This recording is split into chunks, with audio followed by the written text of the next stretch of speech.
أغنى أرملة في مصر، أسرار صبري نخنوخ عندها، لابسة 5 كيلو دهب، أم عدي. وأهلا بكم في قناتي أخبار النجوم مع إمي. لسه ما اشتركش يشترك ويحط اللايك والكومنت، أختكم محتاجة دعمكم. حابة أشكركم على دعمكم لقناتي، يا رب يديمكم نعمة في حياتي، بتمنى منكم مزيد من الدعم. الحضور الراقي المحترم، أغنى أرملة في مصر، كلمتها بتمشي على رقبة التخيب.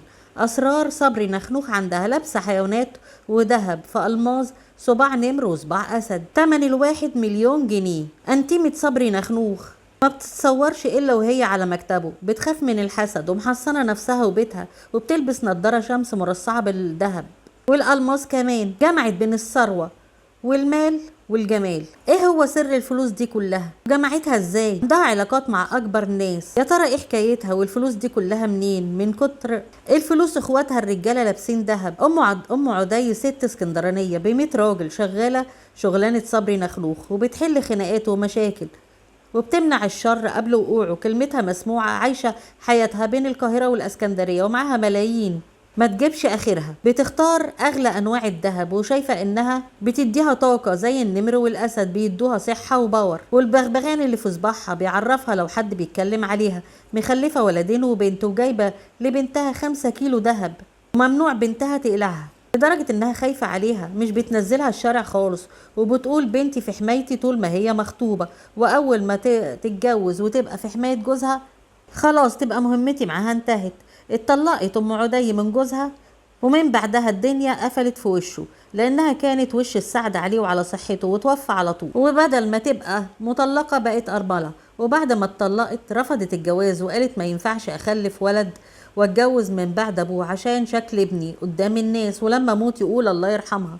ام عدي الجميله بدات تظهر على التيك توك، واشتهرت شهره كبيره جدا، لان الناس اتخضوا من كميه الذهب اللي بتطلع بيها، وقالوا لها انت المفروض تدعمي الناس، صباع بس من صوابعك يحل ازمتنا. وكان ردها عليهم ربنا يديكم اضعاف من اللي معايا. ام عدي ما بتظهرش على التيك توك الا مع 4 مشهورين واكلينها ولعه من التيك توك، شاكر وكروان مشاكل ومداهم ومنار ووحش الكون، وبتساعد الناس بفلوسها وبتدعمهم، خصوصا الستات واقفه جنبهم، واقفه ب100 راجل، لدرجه اي ست بتبدا مشروعها بتبعت لام عدي وبتعمل لها شير من غير ما تاخد منها ولا جنيه، عشان الناس كلها تشوفها وتشتري منها، وكل ده لوجه الله من غير اي مقابل. في حين اي شخص مشهور عشان يعمل لك كومنت بس لحد ممكن ياخد منك شيء وشويات، وفي ناس عشان تعمل لك شير عندها بتاخد الالاف، بتوصل من 40 ل50 الف للشير الواحد، وانت ونصيبك بقى. اما الست ام عدي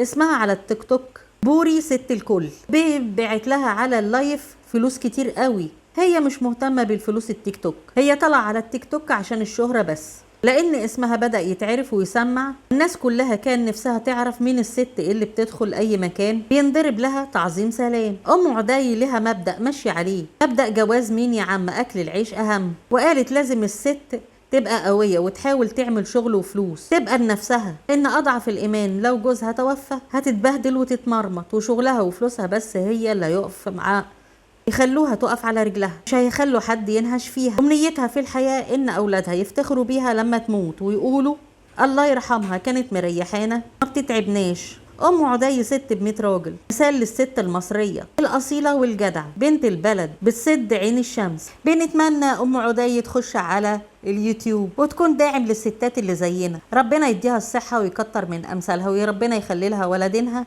وبنتها كمان تفرح بيها ويتم زفافها على خير. ما هو الخير للخير والناس للناس. دي حكاية أغنى أرملة في مصر، ست جدعة ب100 راجل، بتدي مثال للستات المصرية. ما تقعديش وتكتفي ايديك، اشتغلي وقفي على رجلك.